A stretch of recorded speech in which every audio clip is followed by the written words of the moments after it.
At the beginning of the first episode, we see Yusuke Urameshi, a teenager, in an area where a dangerous accident has occurred.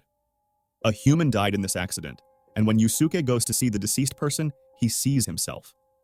Yusuke is dead, and now he is in this spirit form. Yukimura Keiko, a childhood friend, arrives to the scene. Then we are shown a scene from 4 hours ago where Yusuke was alive. We learn that Yusuke is kind but rebellious, not listening to anyone. He is a delinquent type of guy, a gambler, always getting into fights. His childhood friend Keiko, who is always worried about him, constantly advising him not to engage in such activities. Yusuke attends school. Group of bullies are extorting money from a boy named Kirino. Yusuke stands up to the bullies, but just then, the teacher arrives and mistakenly thinks Yusuke was the one bullying everyone and taking their money. In this situation, the teacher scolds Yusuke, but he doesn't explain the whole situation and just leaves. Outside, Yusuke encounters Kazuma Kuwabara, a student who always comes to fight Yusuke with his friends. We find out that Kuwabara always challenges Yusuke, but he always ends up getting beaten. Yusuke handles the situation effortlessly. Then he makes his way to Keiko's ramen store. When Keiko gets home from school, Yusuke eats ramen. She criticizes Yusuke for failing to defend himself in front of the teacher and begs him to die out of rage. The scene shifts to a deep hole in the city. Inside this hole, we see a strange flying insect emerging, which enters the nose of a truck driver in flight. The affected truck driver then exits the vehicle and, with incredible speed, begins driving, hitting everyone in his path. This truck enters the same alley where Yusuke was, and there Yusuke sees that the truck was about to hit a small child. To save the child, Yusuke jumps in, and the truck, colliding with Yusuke, flips over. In this collision, Yusuke meets his demise, but the child is saved. In the ancient days, the human world and the demon world were connected.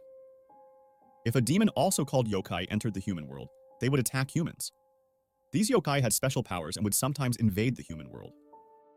In response, a boundary was created between the spirit world, human world, and demon world, keeping the two worlds separate. Despite this, occasionally, some demons manage to enter the human world, as seen with the flying insect. The scene returns to Yusuke's spirit, where a lady named Botan arrives to guide him. Botan is essentially a guide for spirits after death, similar to the concept of the Grim Reaper in the West. She informs Yusuke that his death was unexpected because it wasn't expected for him to sacrifice himself to save a child in the middle of the road. Such events are rare, and that's why Yusuke's unexpected actions led to his unplanned death. Now, Botan invites Yusuke to accompany her to the spirit world. Both of them board a boat and arrive at the shores of the spirit world, where they meet a character named Koenma. Koenma's job was to judge people's lives and send them to either heaven or hell. Koenma tells Yusuke that due to his peculiar situation, he wants to make him an offer. The offer is that Koenma will bring Yusuke back to life, but in return, Yusuke has to become a spirit detective for them. The job of a spirit detective is to capture hidden monsters in the human world and determine their intentions. Currently, the insect that entered the human world is a yokai called a roundworm monster. Upon hearing this, Yusuke flatly refuses to become a spirit detective, and Botan tries to convince him. Eventually, they both go to the human world. In another scene, we meet Sakyo, who owns a casino. He is in conversation with a wealthy man named Tarukani. From their conversation, we understand that Sakyo has purchased a large sinkhole from Tarukani because it is connected to the demon world. Now, Sakyo's intentions with this sinkhole will be revealed later, but one interesting fact is that Sakyo has some kind of strange foresight, which prevents him from losing any bet or gamble. Meanwhile, the scene shifts to Yusuke's home, where something unusual is happening. In his spirit form, Yusuke is present, observing everything. Here we see Yusuke's mother and his friend Keiko, who are both quite upset. We also see the bullies who were troubling Kirino, and in this situation, Kuwabara saves Kirino. Now, Yusuke's mother and Keiko are visibly sad, and Kuwabara is expressing his frustration, saying that he has to fight Yusuke in another round. Yusuke cannot leave him and go. Meanwhile, the child Yusuke saved earlier comes with his mother, and seeing the emotions of these people, especially his mom and his friend Keiko, Yusuke decides to accept Koenma's offer. On that night, the bullies were again beating Kirino, and they even considered burning him. Just as they were contemplating using a lighter, the roundworm monster suddenly enters Kirino's body. In this situation, Kirino goes completely mad, erupting in rage, and starts beating the bullies mercilessly. Yusuke's mother then notices his body is still warm despite he is dead. Due to Kirino's actions, a fire breaks out suddenly, causing everyone around to burn. At this moment, Kuwabara and his friends arrive, but Kirino attacks them as well. Now, in the chaos, Yusuke had already decided to become a spirit detective, and Koenma activates his mirror to increase his problem-solving process. The fire Kirino started also spread to Yusuke's house. Yusuke's mother, alarmed, cries out as she sees Yusuke's body engulfed in flames. Keiko rushes in to save Yusuke's body, and she faints while rescuing. Using his spirit form temporarily, Yusuke manages to stop the burning woods from falling and save his body and Keiko from the fire. However, he realizes that saving his body or Keiko inside the house from the fire is impossible. In desperation, Yusuke strikes a deal with Koenma, agreeing to obey all of Koenma's orders if Koenma bring him back alive. Koenma accepts the deal, and Yusuke rescues Keiko and comes out of the burning house. Now, seeing Yusuke alive, his mother is in shock, but Yusuke can't stop to talk to her because he has already received his first mission. His first mission is to eliminate the roundworm monster which pauses Kirino. Yusuke rushes to Kirino, who had beaten Kuwabara and his friends badly. Now, Kirino attacks Yusuke, and we see that the roundworm monster was crawling inside Kirino's skin. In fact, if Yusuke doesn't remove the roundworm from Kirino's body in a short time, he will lose Kirino forever. To remove the roundworm, Yusuke needs to use spirit energy, something he hasn't learned yet. Thus, a dangerous battle ensues between Yusuke and Kirino, where Kirino transforms himself to attack Yusuke directly. It had transformed its hand as a blade. In this battle, Kirino was furious with him, and in the midst of this, Yusuke reminds Kirino of his life. For a few seconds, Kirino comes under control, where he asks Yusuke to save him. However, in the next moment, he attacks Yusuke again. Seeing Kirino's condition, Yusuke focuses all his attention on channeling his spirit energy into his fist. He then punches Kirino with this energy, causing the roundworm monster to come out, and Yusuke eliminates the monster. Due to Yusuke's actions, Kuwabara and his friends also survive. Subsequently, Yusuke goes home, where his mother and friend are very happy to see him alive. In the spirit world, Koenma congratulates Yusuke for becoming a spirit detective.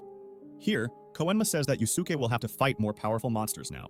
In these facts, we see 3 objects mentioned, which are very dangerous. These 3 objects are a mirror, a knife, and a sphere. Supposedly, these 3 objects should not fall into the hands of any yokai. Right after this, we view 3 very powerful yokai fighting with a myriad of monsters, so that these 3 yokai can obtain these 3 objects, which they successfully do. In the next scene, we see a sphere in the hands of a man named Goki. He is seated in a children's park, and suddenly there is something like a gust of wind, causing all the children to fall unconscious.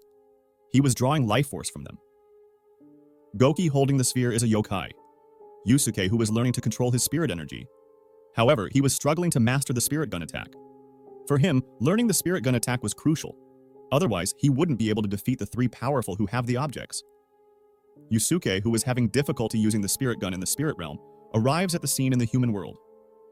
Yusuke discovers that many children in a particular place have suddenly lost consciousness. In the hospital with Botan, Yusuke learns that Goki is using this sphere to draw out the life force of these children. Essentially, Goki will consume the souls of these children in a short time, and the only way to save them is for Yusuke to defeat Goki and take back the sphere. This sphere is called the Repsis Orb, though Yusuke prefers to call it just a sphere. In the same hospital, Kuwabara and his friends were admitted, and Kuwabara, feeling guilty about the condition of his friends, sees Yusuke and Botan together. Yusuke explains everything about yokai, but Kuwabara didn't believe him. Kuwabara was able to see Botan, but his friends weren't, so he follows them. Yusuke starts searching for Goki, and in the process, encounters the child Masaru, whom he saved in the previous episode. Masaru informs him that many children outside his apartment are also unconscious.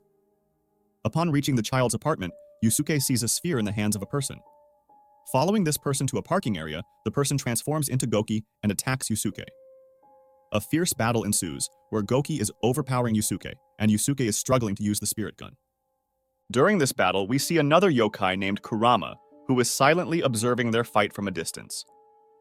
Kurama had another object, the second object mirror, also known as the Mirror of Darkness. Coming back to the fight, Goki lifts Yusuke into the air when suddenly the child Masaru arrives. Masaru throws something at Goki and starts shouting, asking him to leave his brother alone. In the midst of this, Goki uses the sphere to draw out Masaru's soul as well. Goki was about to consume Masaru's soul when Yusuke, in a fit of rage, finally lands a punch on Goki's face with his spirit gun attack. With this anger, Yusuke manages to execute his spirit gun attack inside Goki's mouth, ultimately defeating him. As soon as Goki is defeated, the captive souls of all the children are released from the sphere, and all the children regain consciousness.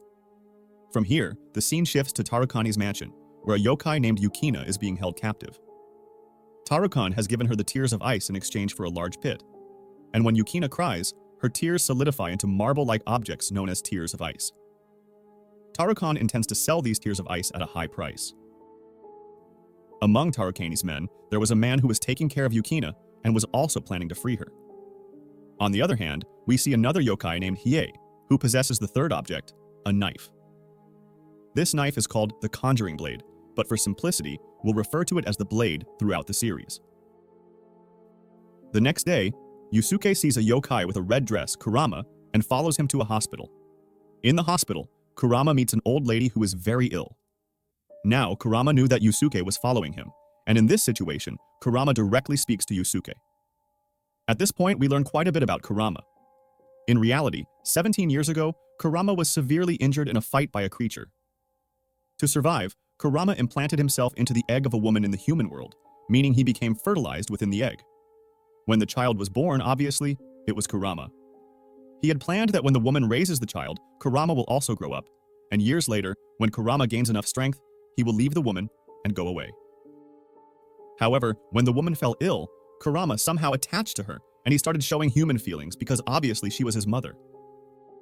Now, Kurama's human form is named Shuichi. Kurama's mother, Shio, who was looking quite sick in the hospital, had little time left, less than a month. To save her, Kurama planned to use the mirror. During a full moon night, the mirror would be at its peak power, and whatever one wishes for from the mirror will come true. So, Kurama intended to use the Mirror of Darkness to ask for a long and healthy life for his mother. Listening to this story, Yusuke understands that not all yokai are evil. Kuwabara was still following and listened their conversation. According to Kuwabara, yokai are evil because, due to one yokai, his friends are in bad condition. That evening, Yusuke is having dinner when Boten comes to meet him. Boten explains that if someone grants you a wish with the Mirror of Darkness, in most cases, the mirror takes the life of the wisher. That means, after making a wish, Kurama could be killed. Upon hearing this, Yusuke runs towards the hospital to save Kurama, and Kuwabara also follows him, intending to stop Yusuke and let Kurama die. Meanwhile, Kurama uses the mirror to make a wish for his mom's long life. After that, there is a strange energy spread there, within which Kurama gets pulled. Just in time, Yusuke arrives there, and despite Kuwabara's attempts to stop Yusuke, Yusuke also enters the energy field. Yusuke meets Kurama there and explains to him that he will die. He says to Kurama that if he dies, his mother will suffer like his mother died when he had died. However, Kurama wasn't listening, and he had already made a wish, and it was about to be fulfilled. Therefore, Yusuke makes a deal with his mirror that if he gives half of his life, Kurama's half-life will also be spared. Kurama doesn't instantly die, and the mirror accepts this deal. We see both Kurama and Yusuke alive again in the hospital. Both of their lives are now halfway gone. In the meantime, Kurama's mom was also alive, and everything was sorted. Kuwabara also sees all this and becomes emotional. In fact, his view about yokai changes as well, because not all yokai are truly evil. On the other side, we see Hiei, who now has a third eye on his forehead. After cutting through the condemning blade, Hiei has gained a third eye. We can also call it the Jagen. With this eye, he can see quite far. Hiei also had a tear of ice, and with the help of the Jagen, he tracks another tear of ice. This tear of ice belonged to Tarukan, the man who was probably taking it to sell in a car. Hiei quickly reaches the car and cuts the car with super speed and steals the tear of ice. Tarukani becomes furious on Sakio. He calls Sakio directly, saying, ever since he made that deal with the Sinhole Pit and the yokai Yukina, only bad things are happening to him. First, the yokai doesn't cry much, and now thefts are happening. So, consider the deal between them over. Hearing this, Sakio says, come to my residence. I will sort everything out for you. In fact, I'll provide you with protection so that your tears of ice won't be stolen again. Here, we see a human named Tagar in Sakio's office, carrying a small and old Toguro on his shoulder.